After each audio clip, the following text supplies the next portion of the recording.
Welcome to Breaking Doctrine, presented to you by the Combined Arms Doctrine Directorate at the Combined Arms Center at Fort Leavenworth, Kansas. The views expressed here are those of the individual and do not represent the views of the Combined Arms Center, U.S. Army, or U.S. government.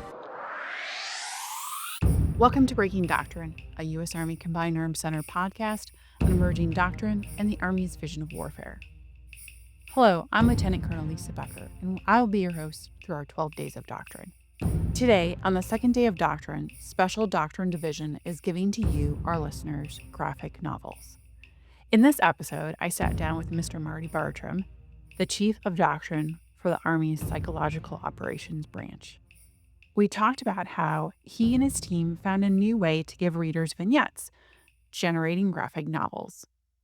For listeners with access to MillSuite, search for Grouse, Grouse, in MillSuite, or check out the episode notes for a link to Operation Sooty Grouse to see more on this graphic novel. Marty and I also talked about his collaboration efforts and how he shares his branch's doctrinal updates to the force. Here's our conversation. Thanks for joining us today. My pleasure.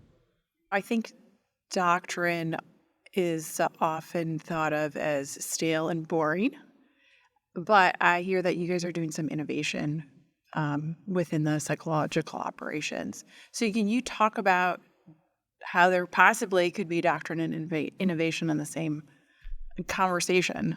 Absolutely. I think first and foremost, we have to be able to reach audiences, and we need to think about what are those changes in mediums and how to our readers or listeners take in information, right? This podcast is a good example of that, right? We're not putting this out over radio.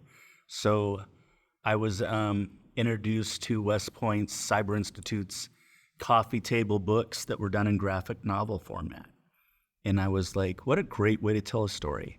And if you look at a classic vignette in Army Doctrine, it's just text, maybe some operational symbols, maybe a picture, and you wonder how many people actually read it, right, that aren't history buffs. So we took that cue from West Point, and I challenged our editorial and graphic staff to take some vignettes. We storyboarded them, and they used AI to generate imagery, and then imported that into the Adobe suite and basically created some graphic novel-esque storyboards that took vignettes from text and added imagery to them so they tell a more complete story.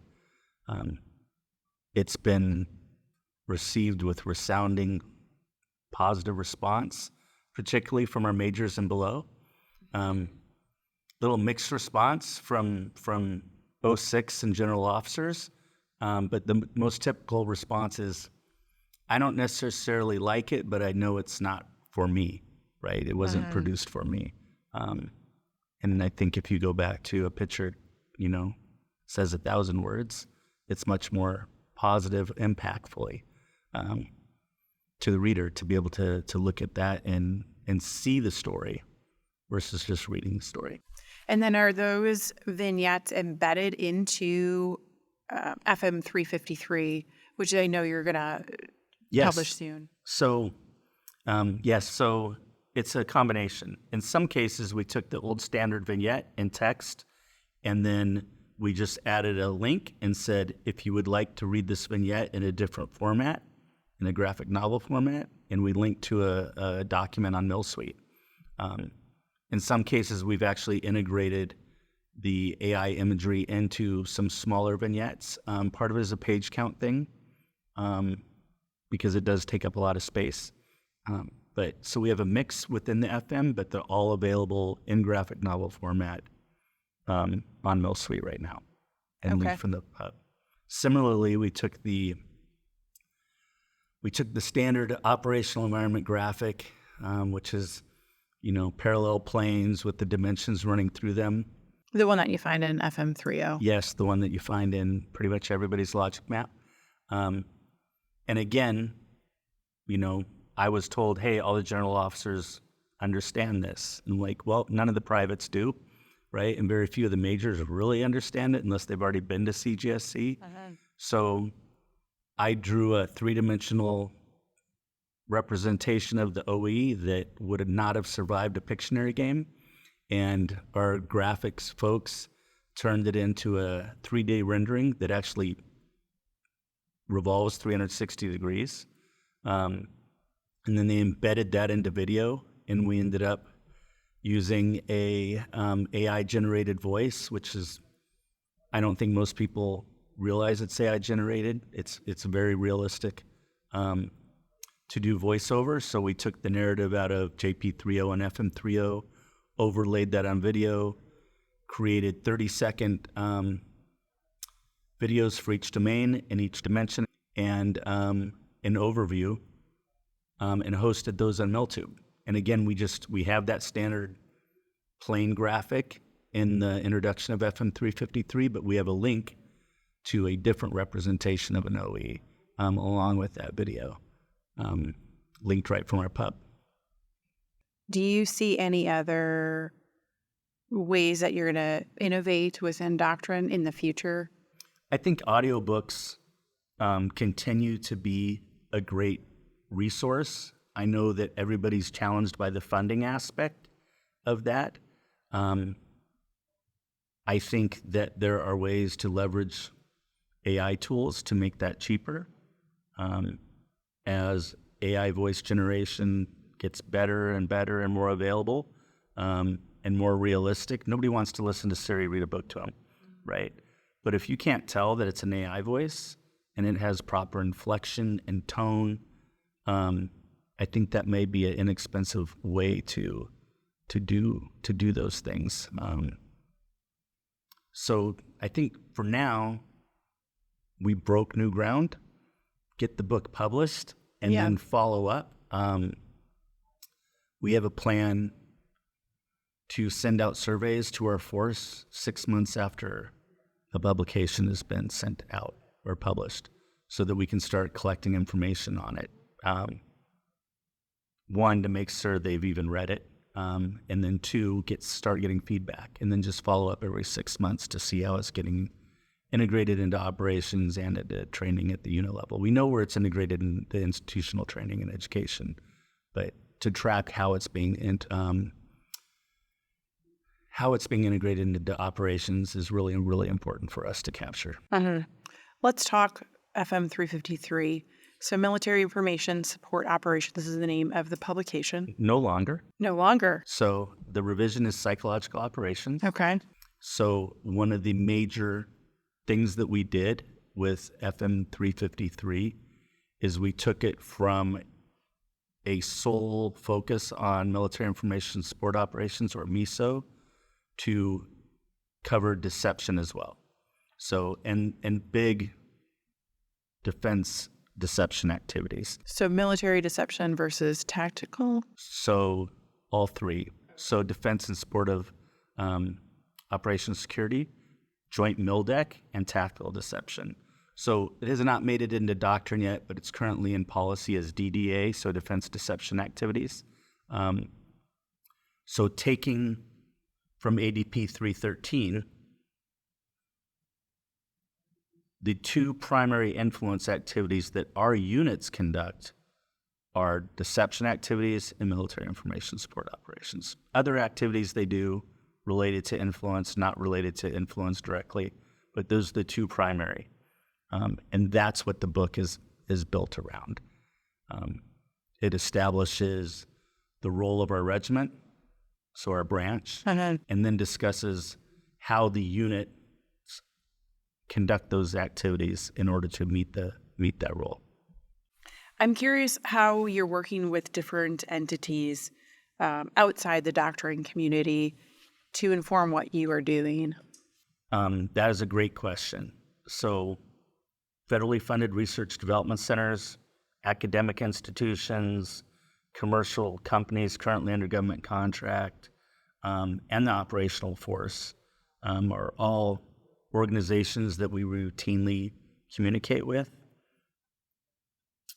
In a lot of cases, it's just to make sure that the products they're working on are synced with what the operational force needs, but also doctrinally accurate. So if they are not producing a product that matches our doctrinal models, procedures, tactics, then they're really not of any use and everyone's wasted time and money. Particularly with those that have government contracts, we have really good relationships with those companies and can make sure that they are tracking what we're doing. Can you give an example? I don't know if you can. I can give you an example. So without naming specific companies or platforms, there's a company that has a very large government contract in the influence and information realm that combatant commands are using. And as they are tracking behavior and trying to forecast behavior, we asked them if they were using the hierarchy of psychological effects model, which is really one of the backbones of target audience analysis and the influence process for us, and has taken target audience analysis from what it was, in my day in the early 90s. I call it's target audience analysis 1.5. It has really progressed the way we look at things, the way we build objectives, and gives us the ability to assess behavior more routinely. So they weren't using it. So we made sure they had the product that explained it and they were using it. I think another example is, since I took this job 3 years ago, I've sent out a quarterly email to our force, primarily to battalion leadership and up. And it just says, hey, here's what we've been working on the last 90 days. Here's what we're working on the next 90 days. Want you to stay informed, engaged. If you have a question, reach out. If your folks need pre-mission training to read blue on things, the common one is MDMP. We see a request a lot for that because our companies, as we know, companies don't do MDMP, right? They don't have staffs. But when they deploy, they are working on a staff, and so they have to get reblued on MDMP to do that. So those kinds of things, and then things that are branch specific as well. So what we've done is initiated a quarterly publicly releasable doctrine presentation on Zoom. So I was getting inundated with requests from commercial companies for products that are, say, CAC restricted, for example, right? Yeah. And those companies aren't under current government contract. I can't give them that product because I'm creating an unfair advantage, right? So I hosted a publicly releasable Zoom meeting, and I just went, hey, here's the direction we're going with Doctrine. Here's what we're producing based on, again, our FM, for example, is publicly releasable. Our technical manuals so far have all been publicly releasable. So we shared those things with them, and then I'm going to do that every quarter. So we invite academia, commercial companies, and obviously the operational force as well to get on that Zoom call and ask questions. And what it's doing for us is it's driving innovation that meets the needs of the operational force because it's doctrinally correct and going in the direction we need it to go in order to modernize the branch. You guys are a pretty small branch, right? We are. Don't ask me how many, but it's fairly small. So do you think that's scalable to like infantry, one of your Absolutely. really big So branches? my former branch, here's what I would say. I had a group commander, brigade commander, say, hey, you can just hit the DL, right? Hit my group DL distribution, DL everybody. I was like, hey, if I email everybody, that's called spam. And that's how it's going to be viewed. But if I email leaders and commanders push it down, that's command emphasis. So I would say if I was the infantry branch, I would push it out to every brigade commander and up and let them push it down for there. I think that's a manageable distribution list, right?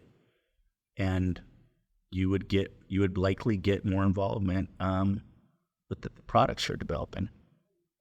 Yeah, it's an interesting approach. And it sounds like a great idea. Because I think that's part of, as doctrine folks, we need to advocate for ourselves too. Right. and have two-way communication. We can't just complain, well, people aren't reading our doctrine if we're not also putting ourselves out there. Absolutely. Because we're such a technical field, being able to reach out to the operator level and get ideas helps drive change, and allows us to do some analysis and determine and codify things and determine if it's extant practice or if it's something that needs to be experimented with. Another example, we had a sergeant first class from our battalion aligned to AFRICOM who was writing code to help do assessment. So when we found out about that, we got a hold of him, put him in contact with the author of our assess technical manual to work through and see what we could capture from what he was doing and put it in the technical manual, right? So somewhere out there, there's an aviator that's got a solution to a big problem that affects everybody. And if you can reach that person, then you can help them innovate that change, right? And I also think it circles back to what we kind of started with. If you're only producing that book and not in other forms of media as well, you're not reaching everybody. Right. Right? So you got to give people the content in the way that they want to absorb it. Yeah, it's going to the customer rather than making the customer come to you. And that's the change. That's the difference between when I enlisted in 1988 and today, right? There was no information environment. We just didn't call it that, right? But there certainly was no internet at that point. Yeah. And information technology has changed the world, and we need to make sure that we're accounting for it. Not just in crisis, conflict, and competition, right? But at garrison. So education and training. Just like writing new doctrine is a team effort, breaking doctrine takes a team. Without the crew and special doctrine division here at CAD, we wouldn't be able to bring you this show. Please don't forget to subscribe on Amazon Music, Apple, Odyssey, Audible, Spotify, or YouTube. Also, go ahead and follow us on social media at U.S. Army Doctrine to get updates on new podcasts, Doctrine Digest videos, and publications. Finally, the views and opinions expressed in this podcast do not necessarily reflect the official position of the United States Army, the U.S. Army Training and Doctrine Command, or the Combined Arms Center. I'm Lieutenant Colonel Lisa Becker, and this has been Breaking Doctrine.